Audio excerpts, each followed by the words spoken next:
இது ஏதோ சிலை நமக்கு சென்னையில் வசிக்கிறவங்க பழக்கமான ஒரு சிலையா இருக்குன்னு பார்த்தீங்கன்னா எஸ் கரெக்டு தான். நம்ம சென்னை தான், மவுண்ட் ரோடு பக்கம் இருக்கிற சிலை தான் இது. இந்த சிலைக்கும் ஸ்ரீ ராகவேந்திரருக்குமே ஒரு பெரிய தொடர்பு இருக்குங்க.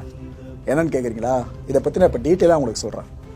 இந்த சிலைக்கு பேர் சர் தாமஸ் மன்றோ ஸ்டாச்சு அப்படின்னு சொல்லுவாங்க. பேரை பார்த்தா வெளிநாட்டவர் பேர் மாதிரி இருக்குது, தோற்றமாக அப்படிதான் இருக்குது. இவருக்கு எதுக்காக இப்போ வரைக்கும் சென்னையில் சிலை இருக்குது, இது அகற்றாமே இருக்காங்க. நம்மளை ஆண்டவங்க தானே, அவங்களுக்கு எதுக்கு சிலை அப்படின்னு சில பேர் ஆதங்கப்படலாம். இந்த மனுஷன் செஞ்சதெல்லாம் சொல்கிறேன், குறிப்பாக மந்த்ராலயாவுக்கு என்னென்னலாம் பண்ணாரு இது எல்லாத்தையும் சொல்கிறேன். அதுக்கப்புறம் நீங்கள் முடிவு பண்ணுங்கள். இப்போ வரைக்கும் சென்னையில் இருக்க சிலை இருக்கிறது சரியா தப்பான்னு சொல்லிட்டு முதல்ல இந்த மந்த்ராலயமும் சர் தாமஸ் மன்றோவும் இதை பற்றி சொல்லிட்டு அதுக்கப்புறம் செகண்ட் ஹாஃப்ல சர் தாமஸ் மன்றோ பற்றி இன்னும் விரிவாக உங்களுக்கு சொல்கிறேன். ஓகே, 1812 வருஷம் பிரிட்டிஷ் அரசு ஒரு சட்டத்தை இயற்றுறாங்க. அந்த சட்டம் என்னன்னா, இந்த கோயில் இடங்கள்லாம் இருக்கு பார்த்தீங்களா, அந்த இடங்கள் சார்ந்து வாரிசுன்ற ஒருத்தர் இல்லாமல் இருந்துட்டா அரசே அந்த இடத்தை எடுத்துக்கலாம், கையகப்படுத்திடலாம் அப்படின்ற சட்டம் தான் அது. ஸோ இந்த சட்டத்தை பேஸ் பண்ணி பல கோயில் நிலங்கள் அரசுடைமையாக்கப்பட்டுக்கிட்டே இருந்துச்சு. அதுல ஒன்னாதான் மந்த்ராலயமும் குறிவைக்கப்பட்டிருந்துச்சு. இதை கையகப்படுத்தியே தீரணும் அப்படின்றதுல பிரிட்டிஷ் கவர்மெண்ட் ரொம்ப தீர்க்கமா இருந்தாங்க. ஆனா அந்த பகுதியில் இருக்க மக்கள் என்ன சொல்லிட்டாங்க, இல்ல இது வந்து ஒரு மகா குரு இப்போ வரைக்கும் வாழ்ந்துகிட்டு இருக்க ஒரு புனிதமான இடம், இதுல நீங்க கை வைக்காதீங்க, இது எங்களோட உணர்வுகள் சார்ந்ததுன்னு அங்க இருக்க மக்கள் பேச ஆரம்பிச்சிட்டாங்க. ஆனால் பிரிட்டிஷ் கவர்மெண்ட் இந்த விஷயத்தை அப்படியே ஈஸியாக விட்டுட்டு போகிற மாதிரி தெரியலங்க. மற்ற கோயில் நிலம் நம்ம வாரிசில்லா நிலங்களை எடுக்கிறோம் அப்படின்னா இதையும் எடுக்கணும்னு ரொம்ப விடாப்படியாக இருந்தாங்க. அப்போ என்ன ஆகுது, இந்த பிரிட்டிஷ் கவர்மெண்ட் ஒருத்தரோட தலைமையில் ஒரு குழு அமைக்கிறாங்க. அந்த குழுவோட தலைமை தான் சர் தாமஸ் மன்றோ. இவர்கிட்ட பிரிட்டிஷ் கவர்மெண்ட் சொல்கிறாங்க, பொறுப்பை ஒப்படைச்சிட்டு இது போல் அந்த ஒரு குறிப்பிட்ட மந்த்ராலயம் நிலம் இருக்குல்ல, அதுக்கு வாரிசுலாம் யாரும் இல்லை, அது இனிமேல் அரசுடைமையாகணும், அது உங்களோட பொறுப்பு. அங்கே இருக்க மக்கள்லாம் ஏதோ பேசி பிரச்சனை பண்ணுறாங்க, இந்த நிலத்தை கொடுக்குற மாதிரி தெரியலன்னு சொல்லிட்டு இந்த வேலையை முடிக்கிற பொறுப்பை இவர்கிட்ட கொடுத்து அமைச்சிட்டாங்க. சர் தாமஸ் மன்றோ எடுத்துக்கிட்ட எல்லா வேலைகளையும் கரெக்டாக செஞ்சு முடிக்கிறவர். ஸோ அவர் எந்த விவகாரத்துலையும் ஆக்ஷனில் இறங்குறாருங்க. அப்போ மந்த்ராலயம் இருக்குல்ல, அதுக்கு நேரில் போகிறாரு சர் தாமஸ் மன்றோ. போன அவர் இந்த பிருந்தாவனம் இருக்குல்ல, இதை நோக்கி அப்படியே நடந்துகிட்டு இருக்காரு. அவர் கூட்டிட்டு வந்த குழு இங்க நின்றுட்டு இருக்கு, பின்னாடி மக்கள் இருக்காங்க அவங்கள சார்ந்து. இவங்கெல்லாம் தனியா இங்க விட்டுட்டு இவர் மட்டும் அந்த பிருந்தாவனம் நோக்கி தனியா நடந்து போயிட்டே இருக்காரு. இந்த நடக்கிறதுக்கு முன்னாடி என்ன பண்ணிருக்காருன்னா, அவரோட ஷூ தொப்பி இதெல்லாத்தையும் கழட்டி வச்சுட்டு உள்ள போயிருக்காரு. நம்ம இந்தியால மத உணர்வுகளுக்கு இவர் மதிப்பு கொடுத்த மாதிரி வேற எந்த வெளிநாட்டு ஆட்சியாளர்களும் இங்க மதிப்பு கொடுக்கலன்னு தான் சொல்லணும். இந்த மனுஷன் அந்த அளவுக்கு மத உணர்வுகளுக்கு இங்க மதிப்பு கொடுத்திருந்தாரு. உள்ள நடந்து போன அவரு ஜீவசமாதியை நெருங்கிட்டாருங்க. நெருங்கிட்டு அங்க அப்படியே நின்றுட்டு அவர் பாட்டு இந்த பக்கம் பார்த்து தனியா பேச ஆரம்பிச்சிட்டாரு. அதுவும் கிரீட்டிங்ஸ் வணக்கம் வச்சுட்டு தான் இந்த மனுஷன் பேசவே ஆரம்பிச்சிருக்காரு. தனியா சரளமா ஆங்கிலத்துல இவர் பாட்டு பேசிக்கிட்டே இருந்திருக்காரு.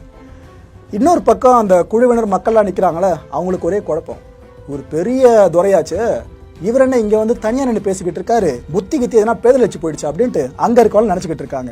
யாருக்கிட்ட தான் பேசுறாருன்னு இங்க இருக்க யாருக்குமே புரியல. அவர் கூட வந்தாலும் குழுவினர் இந்த பிரிட்டிஷ் கவர்மெண்ட் சேர்ந்தவங்க அவங்களுக்கும் புரியல, தகச்சு நிக்கிறாங்க. ஒரு தனியா பேசி முடிச்சுட்டு வெளியே அப்படியே நடந்து வந்துட்டாருங்க.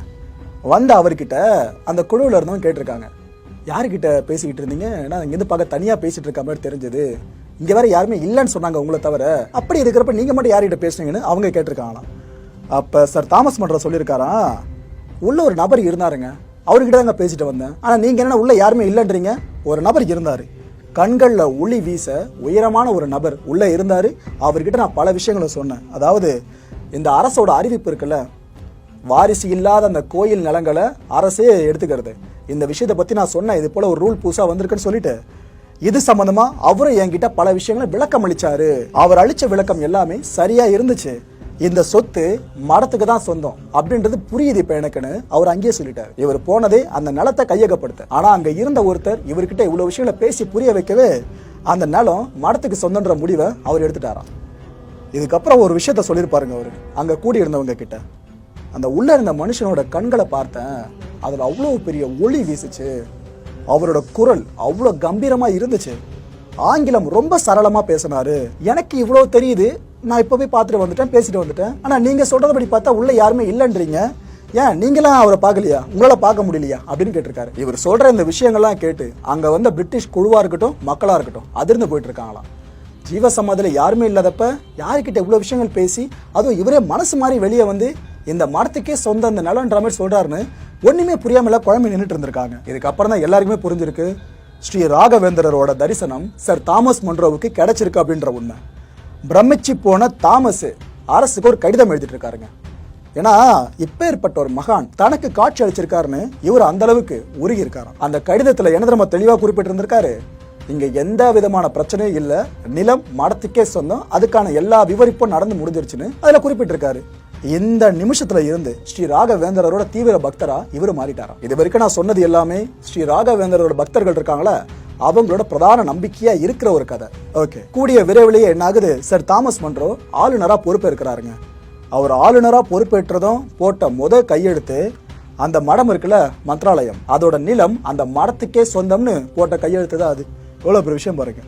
அன்றைய சென்னை மாகாண அரசு இருக்குல்ல, அதோட ஆவண குறிப்புல, நம்ம கெசட்னு சொல்லுவோம் பாத்தீங்களா, அந்த ஆவண குறிப்புல சர் தாமஸ் மன்றோ என்னென்னலாம் சொல்லியிருந்தார் அப்படின்ற தகவலை இப்ப உங்களுக்கு வழங்குறேன். அதுல தாமஸ் அவர்களோட குறிப்பு பாத்தீங்கன்னா, கடவுள் மட்டும் கிடையாது, அவர் வழிவந்த மகான்களும் மதங்களை கடந்தவங்க தான். என்னோட அனுபவம் மூலமா இது உறுதியாயிடுச்சு அப்படின்னு குறிப்பிட்டிருக்காராம். உங்களால இந்த கெசட்டை ஆக்சஸ் பண்ண முடியுது அப்படின்னா இந்த விஷயம் எந்த அளவுக்கு அதுல இருக்குன்னு நீங்களே பார்த்து படிச்சு தெரிஞ்சுக்கலாம். இந்த மந்திராலயோட வளர்ச்சி இருக்குல்ல, இதுக்கு பெருமள உதவி பண்ணது சர் தாமஸ் மன்றோ தான். இந்து திருத்தலங்கள் இருக்குல்ல, அங்கெல்லாம் போயிட்டு வழிபட்டு இருக்காருங்க. மத பிரிவுகள் அதுன்னு எதுவுமே இல்லாம தான் சார்ந்த மதத்தையும் தாண்டி இவர் ஹிந்து திருத்தலங்களுக்கு நேரா போய் வழிபட்டு இருக்காராம். இந்த கொடிய வயிற்று வலி ஒண்ணு அவருக்கு ஏற்பட்டிருக்கான். அந்த நேரத்துல இவர் திருப்பதி சார்ந்து வேண்டிக்கிட்டு இருந்திருக்காராம். இதுவும் பக்தர்கள் நம்பிக்கையா சொல்ற விஷயம் தான். அதுக்கப்புறம் அவரோட வயிற்று வலி தீர்ந்து போயிருக்கான். இதுக்கு ஒரு நேர்த்தி கடனா அவருக்கு குணமான உடனே ஒரு கிராமத்தையே கோயிலுக்கு தானமா கொடுத்திருக்காராம். அந்த நிலத்தை, இந்த குணமான பிற்பாடு கிராம நிலத்தை வழங்கியிருக்காரு சொன்ன பாத்தீங்களா, அந்த நேரத்துல ஒரு கட்டளை பிறப்பிச்சிருக்காருங்க. இந்த திருப்பதியில தினமும் அவரோட பேர்ல சாமிக்கு பொங்கல் எடுங்க அப்படின்னு பிறப்பிச்சிருக்காராம். அப்போ ஒரு வாழ்ந்தப்ப பிறப்பிச்ச உத்தரவு இது. இப்ப வரைக்கும் திருப்பதிக்கு நீங்க போய் பாத்தீங்க அப்படின்னா சர் தாமஸ் மன்றோன்ற பேர்ல பொங்கல் வழங்கப்பட்டு இருக்கும்.